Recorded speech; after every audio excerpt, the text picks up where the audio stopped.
While United's new owner is trying to create as much carnage as he can off the pitch, I'm trying to keep my focus on what Carrick is doing on the pitch, and today I want to focus on United and the dreaded low block. Now, I will start this video by saying that every team struggles up against a low block. Mourinho didn't like it. Bit of a cheek from him to be complaining about it, but he did. Then also with Pep, he's faced that low block many times now throughout his stay with City, and he still struggles with it at times. You just mentioned the low block. When they hardly allow you to enter the box, what's the solution? Kill someone, play with 9. And when a team sets up in a low block from the first minute of the game, it's nothing but a compliment.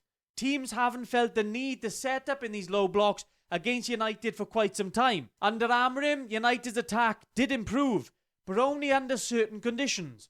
As soon as we received more of the ball than the opposition, that's when we started to fall apart. And there was none better an example than the loss versus Everton's 10 men a few months ago. Carrick has only just had his first taste of a nasty low block at United, so there's no need to panic. But it's clear that solutions are needed as we still thrive with less of the ball. Under Amorim, United had a shoot-on-sight mentality, and we would try and play around the opposition in order to get the goal.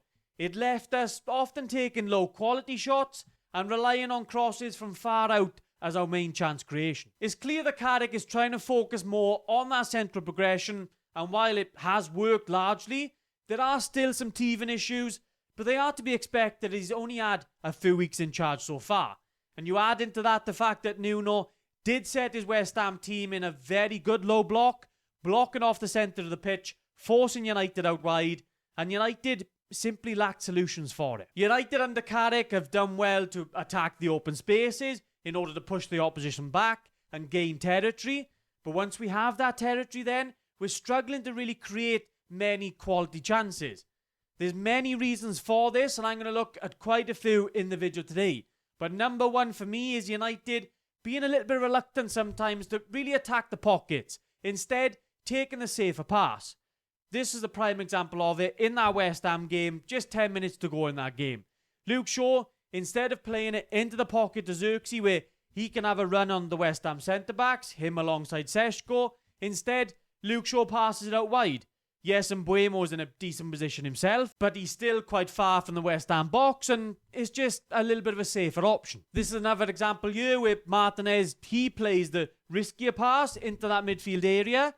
We know that Martinez is a main player for United for doing that. But then Cunha here, he has the option to pass it into Casemiro, just slip him into that pocket.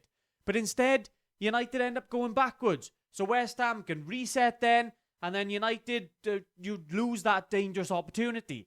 Seems like United's players are still sort of trying to get their head around this central progression under Carrick. There's also issues of United players just not taking the opportunity to receive on the half turn and attack the last line of defence.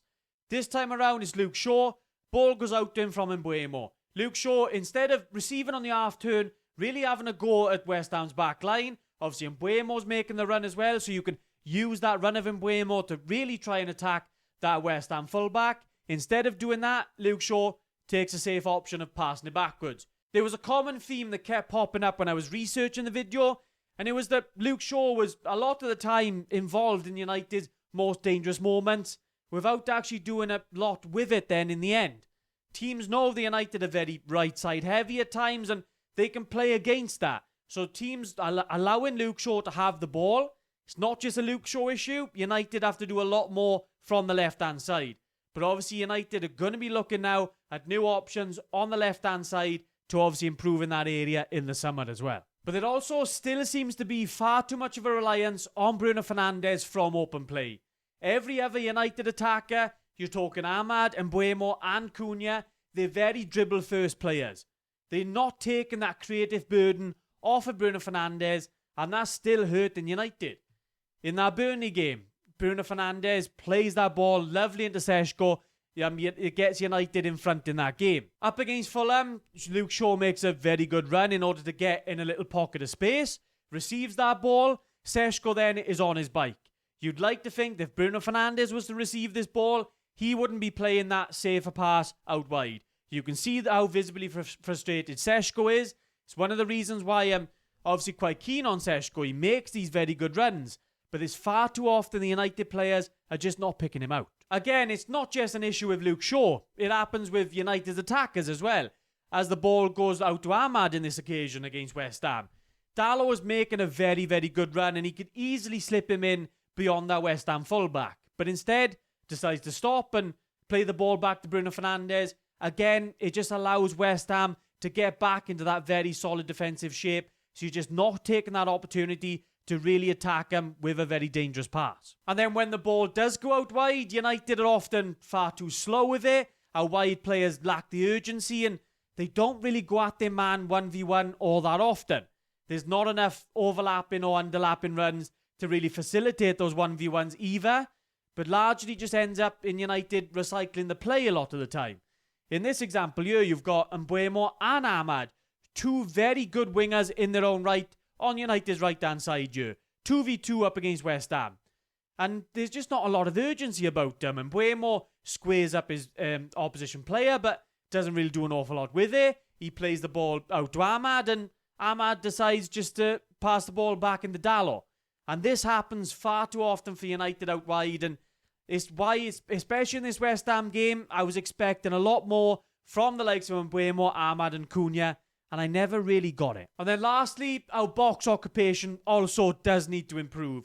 When we're in good positions to cross the ball, far too often there's just not many options actually inside the box. So once United are past that West Ham sort of mid-block, when they can get into more dangerous areas and really attack the West Ham box, nothing really comes of it. Luke Shaw again gets the ball here and he's looking up. He's got a really good opportunity to cross that ball in. There's no real threat from United in there. Just Bruno Fernandes in that box. Another example a little bit later on. Again, the ball finds Luke Shaw out on this left-hand side in a very decent position to cross it. Yes, Cunha has been fouled, so he couldn't actually get in the box. But anyway, you've got just Mbeumo and Ahmad. There's no midfielders making late runs. I'm looking at the likes of Casemiro. They should be making those sort of box-crashing runs. What we saw from the likes of McTominay, they should be in that area. But it's just not enough of it, not enough urgency from United to really get in that box and occupy the very dangerous zones for the cross to go in. Things did change once Seshko and Xerxes came on the pitch, but the goal from United in this game didn't come from a very good cross, and that is still an area for improvement, is our actual crossing as well. And obviously I've spoken about the opportunities to facilitate those crosses as well. United aren't doing enough.